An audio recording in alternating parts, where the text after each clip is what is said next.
Because right now, my friend, we have the third year state qualifier, back to back team, first team All Ohio recognition.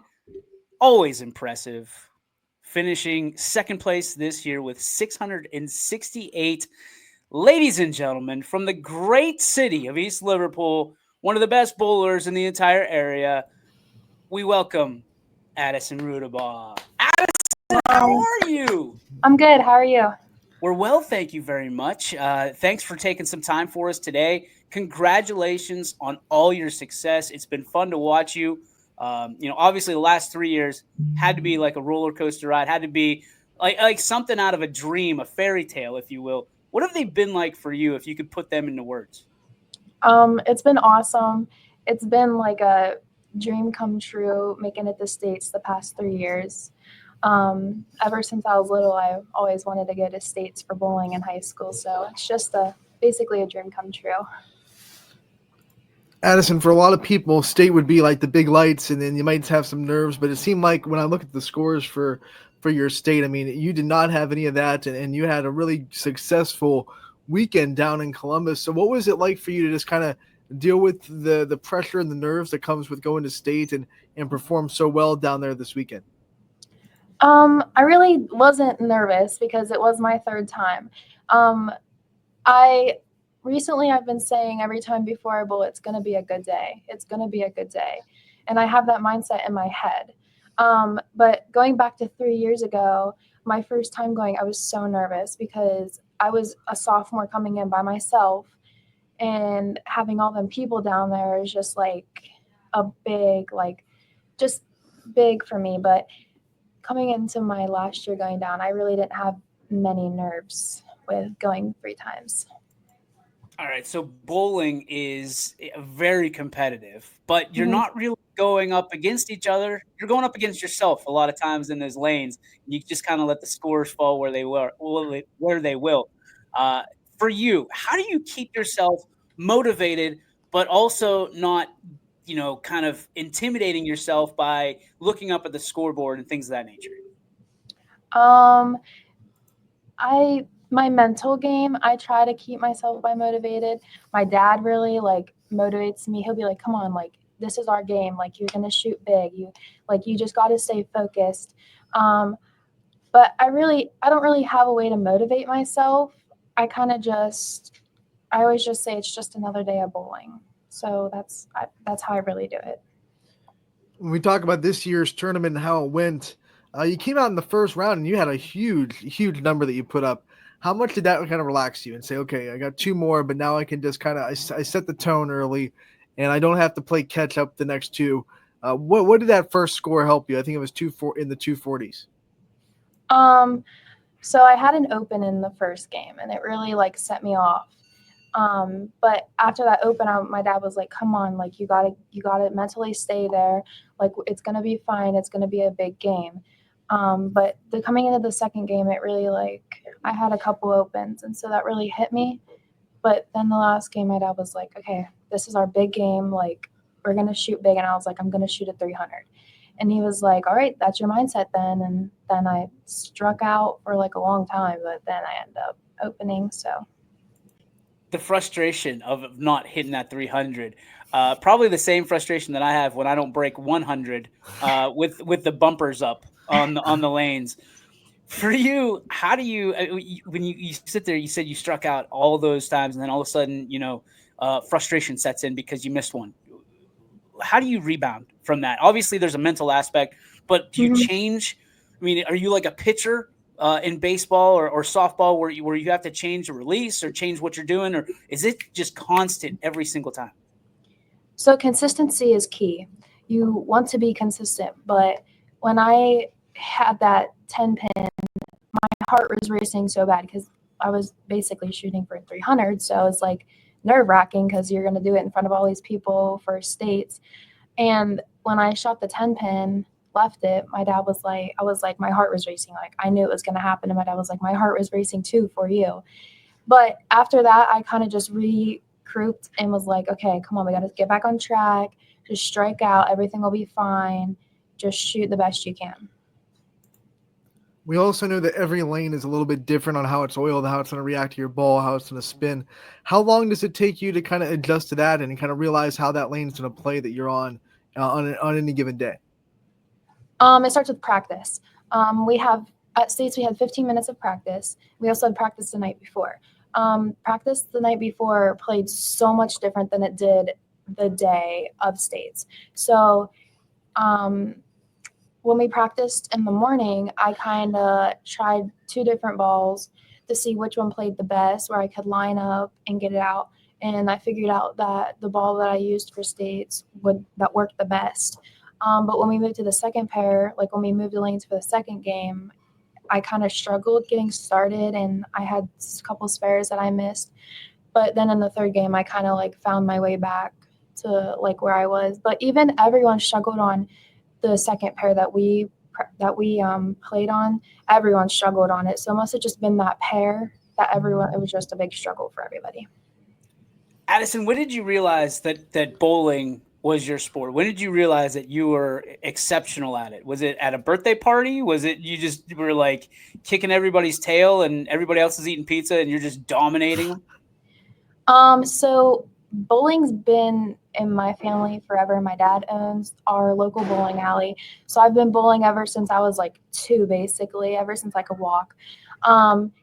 So it's just been like ever since I was little, I've just done it, and it's just been in our family forever. So I kind of was born with it. Is there something about it other than the family connection that you think like you made you fall in love with it and made you hook on to bowling? Is there something that you love the most about the sport? I love the connections that you can make with people. Like I've met people from all around. Like I went to Michigan, Indiana, Columbus, North Carolina, New Jersey. Like I've been all around. I've met so many people. It's just a great way to meet new people from different states. All right, so you mentioned the 300. How many times have you bowled a 300 in your career? One time, One time. You remember? Obviously, you remember where it was. it was at our home alley. It was I was on lane 7 and 8. It was just me and my brother bowling, and it was actually after our teacher student bowl-a-thon thing we do every year for our school. And I was just bowling, and it was like usually my heart starts racing, but I didn't even know like I had that many strikes in a row, and I was just going, and it was just such an amazing thing because my grandpa was there to witness it. So does that mean that someone had to tell you you bowled the 300 when you did, or were you kind of aware in the 10th frame, like, okay, I'm close, and then that last strike you knew you had it? No, I looked up and I was like, my brother's name's Grady, and I was like, Grady, I'm gonna bowl a 300, and he was like, what? And then I noticed like my grandpa was standing there, and he was recording me, and there was these people bowling beside me, and they were like, wow, are you professional? And I was like, no. They're like, but that's so awesome. We got to witness you do that. Not yet, but soon. Yeah. Right? So you said you grew up in the lanes. You grew up in the bowling alley. Your parents owned the bowling alley back home in East Liverpool. So when you look at that, I mean, how many? Just a rough estimate. How many games have you played bowling? If you had to guess, just pulling a number out of the sky, because Oh, man. that's got to be an incredible amount of quote unquote practice and balls rolled down the aisle or down the alley rather. Oh, I don't know, because I've bowled like 12 games in one day, just like being there, just bowling for fun. Like if I get bored, I'll just go down and bowl. So Do I you don't have really like know. do you have like obviously you have your own ball. Do you have like a multitude of balls from that standpoint like they do in Kingpin and things of that nature? So I have 8 right now because I just got a new one. So I have 8 altogether. Are there any cool ones like one with a rose in it? No. Oh, come No. on. I have a it's a VIP, it's called VIP, and it's like a collector's item. There's only so many of them, so I just keep it because it's cracked, so I can't use it no more. Oh, gotcha. Cracking bowling balls because it's just you can't handle your power. When you think about I've watched the videos. I know everyone has different releases that they like to have. So, what's your go-to release? How do you what style do you prefer when you're bowling? I don't really know. That's like a hard question. I really don't know. Between the legs. Between the legs. No. Trick shots. I'm not a two-hander. I'm a one-hander. Right. Basically. but I don't really have. I have a 4-step, like I do 4 steps, but I Mhm. don't really know. Do you have any trick shots? No, I can pick up some splits. What's the biggest split you've picked up? Oh, I don't really know. 3, 6, 10, 7. That's a pretty hard That's one to that's a get. good, that's a dang good one. I feel like we're speaking Spanish right now. I'm going to be honest. I have no idea what the heck either of you two are talking about. So I'm going to go back to what I know best, and that's food. You grow up in a bowling alley. What's the best bowling alley food that you know? So my family owns the sub shop next door. Well, my dad does. So I would say a turkey sandwich. Because the That's my turkey. go-to. The turkey, I the get it. three strikes in a Yep, row. He gets Or it. I get soup. it. Um, last week we were talking about sports movies. Do you have a favorite bowling movie out there? I know Hmm. there's only a couple of them. I've only watched Kingpin. Have you ever seen The Big Lebowski? Don't know what that is. Okay, there it is. There's another bowling movie for you. Also, not on the top 100 or top 50, in case you were wondering, Addison. Yeah, I've never Um, heard of that. so for you, obviously representing East Liverpool, a big deal. I mean, Mhm. that's a town with a lot of pride, a lot of tradition. When you put that blue and white on, what does it mean to you? It's such an honor, like to have like the school standing behind me and the community and my family and my friends, just having everyone there, like wearing that color, supporting me, and everyone knowing that I'm from East Liverpool. That's just such an honor to have. While we're talking about school support on Thursday, you got to walk through the elementary school and the high school to kind of feel the school's support and feel the student body support of you before you left for state. What does that moment kind of feel like for you to be able to kind of walk through the halls and feel everyone's support for you? Obviously, it's so amazing to have like the little kids being able to like experience us walking through the halls because I'm in early childhood. So the school that we went to, like Croft, that's the school that my kids are at, and just having like all of the little kids there, like clapping you on and supporting you, is just such a great thing. And my mom's a teacher at La Croft, so it's like such a big like thing for her that she loves it. She actually had one of her students today. Here, I'll read you what one of her students said. She texted me this. One of her students said, "Just my Braxton just said your daughter should be on the wall at the bowling alley, not that guy Jack." I replied and said she's going to get a banner. He said she will be like Michael Jordan. That is just like such a big like crazy thing for a little kid to say, like they should be up there. So I think it's so cute. That's huge Yeah. because two things. You should get a banner. And secondly, so glad they said Michael Jordan, not Michael Jackson. That I would did have not mean been to say Michael Jackson. way, way too deep for an elementary school. Um, for you, obviously you're very good at math, especially with multiples of 10. What is your favorite subject in school and why? Um, I don't know. I don't. I mean, I like math. Math is the only class I have this year. It's financial literacy. I think it's fun because you're getting to learn about like how to write checks and how to keep your balance for when you're going when after high school. So it helps you with later in life. Well, I'm glad you know how to write checks, but I'm even more happy for you that it sounds like you're going to know how to cash them here with your game naturally. Anthony, last question. My last question for you is what are some ways, things that you're going to be doing in the future? What are some things that you want after high school that are in your future? So I am not going to college for bowling my first year.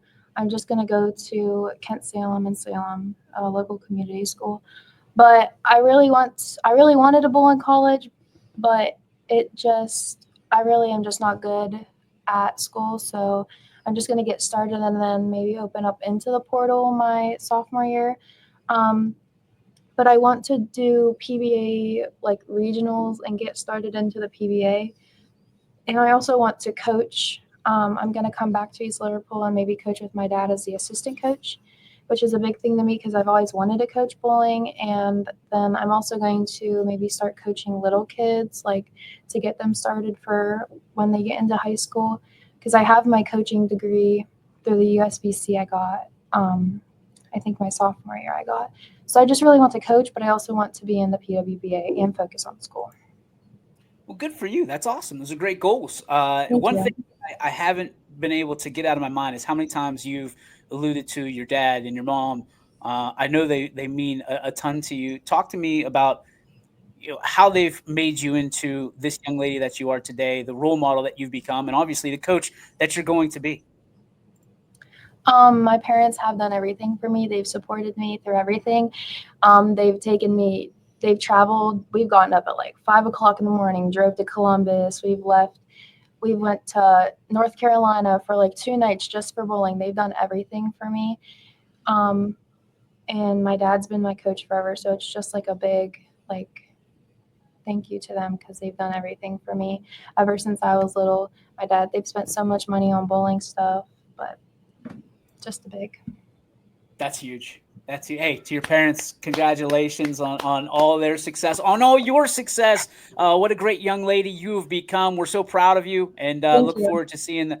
Hope maybe we'll do a coach's corner with you and your dad here in the That'd be coming great. year. I'd love So, that. That'd be Addison, awesome. you're wonderful. Thank you so much for your time. Congratulations on all your success, and certainly, I think the sky's the limit for you, kiddo. Thank you. You got it. Thank you very much. There she goes, Addison Rudibaugh of East Liverpool. Anthony, I'm not going to lie, got halfway through that interview. You guys were talking bowling, and I'm sitting there. I'm like, I don't know anything other than how to go up and order the nachos at the front desk and make sure that the shoes don't stink too bad for the rental shoes. So Oh no,